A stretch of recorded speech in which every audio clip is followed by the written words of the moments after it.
Before we begin, don't forget to subscribe to the channel for more real-life emotional stories that hit you right in the heart. The first thing I noticed wasn't her voice. It was the sound of shattering glass. A wine glass smashed against the kitchen wall, scattering 100 glittering shards across the floor. And then came the words that ripped me apart. I should have married Logan. For a brief moment everything froze. The air thickened with the sharp scent of Merlot and raw anger. My wife Hannah stood there, chest rising and falling, her face flushed crimson. The name Logan cut through me like a knife. Logan wasn't some stranger. He was her college friend, the one she used to joke about, text late at night, always insisting he was just a friend. And I had trusted her blindly. Foolishly. This was the breaking point. I stared at her, the words repeating in my mind. You should have married Logan. She froze, realizing the gravity of what she'd said. The anger in her eyes faltered, replaced by panic. Ethan, I didn't mean it like that. I stepped closer, my tone unnervingly calm. Then tell me what you did mean. Her lips quivered. I was angry. You've been distant lately. Always working. Never stopping. My voice stayed flat. Don't twist this into something about me. She avoided my gaze. I noticed her phone lying on the counter, screen still glowing. A partially hidden text peeked from behind the lock screen. Logan, you deserve better than him. My chest tightened. My heart raced. A cold dread washed over me. I picked up the phone. She didn't try to stop me. Dozens of messages appeared. Long, intimate exchanges that went far beyond friendship. Her words were tender, romantic. His were possessive, flattering, full of longing. One message from just 2 nights ago caught my eye. Hannah, sometimes I wonder what life would have been like if I'd said yes to you instead. I set the phone down as if it were poison. How long? I asked. Her eyes dropped to the floor. Ethan, please. How long? Started just as talking. He was going through a breakup and I was trying to be there for him. I didn't mean for it to turn into. Her silence spoke volumes. My legs felt weak. I grabbed the back of a chair for support. You slept with him. Hannah's face crumpled.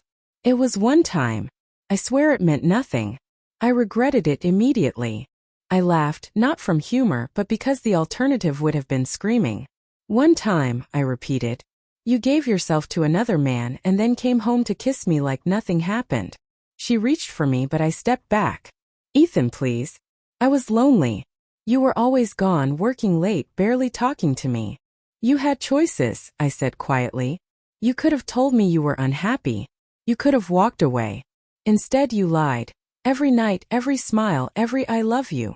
Her tears fell, but I didn't move closer. 2 hours later we stood on the quiet street outside our house. She had followed after I said I needed air. The night was cold, the streetlights humming softly above us. Ethan, please. She whispered, voice breaking. Don't walk away from us. We can fix this. I looked at her, the woman I once thought I'd grow old with. Hair messy, eyes swollen and red. The same woman who used to fall asleep on my chest whispering about our future. Fix it, I said quietly. Tell me, Hannah. How do you fix betrayal? I made a mistake, she cried. A terrible one, but I still love you. I've been trying to make it right. By texting him every night. I stayed silent. I had seen enough. She took a trembling step closer. I ended it with him, Ethan. I told him I couldn't keep doing this. I love you. That's why he's been messaging me. He's angry. Please believe me. Her voice broke. I said nothing. Then she screamed it. The same words that had destroyed me hours earlier, this time laced with pure desperation. Maybe I should have married Logan. The street went still. Even the distant hum of traffic seemed to fade. I stared at her and saw not my wife, but a stranger desperately trying to repair the wreckage of her own choices. I took a steady breath. Then call him, I said softly. Tell him you're finally free. Her face cracked like fragile glass. Ethan, no. I'm done begging someone to stay faithful. I'm done pretending this can be fixed. Tears streamed down her cheeks. Please don't do this here. People are watching. I let out a bitter laugh. Let them watch. She collapsed to her knees on the sidewalk, sobbing uncontrollably. I love you, she choked. I swear to God I love you. It was a mistake. Stop saying that. I said quietly. I'll cut all contact. I'll change my number. You already said that once, I added. After the first lie, the first deleted message, she looked up at me, her tear-streaked face pleading. You knew, she whispered. I nodded. I knew for weeks. I just wanted to believe you'd choose me.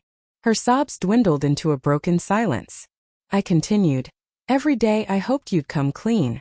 Hoped you'd look me in the eye and tell me the truth. But instead you smiled and asked about my day. I was scared, she whispered. So was I admitted. But I didn't run to someone else. The wind picked up cold against my face. I turned toward the house one last time. Our house porch light glowing, shadows of our life flickering behind the curtains. She stood trembling, hands clasped like a prayer. Ethan, can we at least talk tomorrow, please? I looked at her, the woman who had once been my world, and felt an aching finality settle deep inside.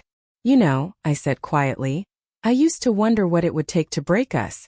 Turns out, it was just one name. Logan, she whispered, disbelief in her tone.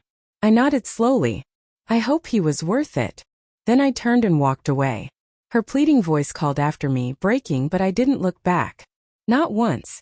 6 months later, I moved into a smaller apartment across town. The silence was sharp at first but eventually became peaceful. Some nights I still thought about her, the woman I loved and the ghost she had become.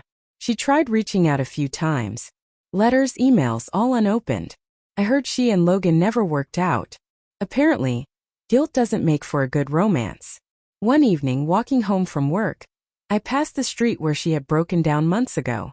The memory hit me, the voice, the tears, the desperation. But this time there was no anger. Only closure. Because the truth was simple. You can forgive someone in your heart without ever letting them back into your life. Passing the streetlight, I whispered the words I never got to say that night. I hope you find peace, Hannah. I already did.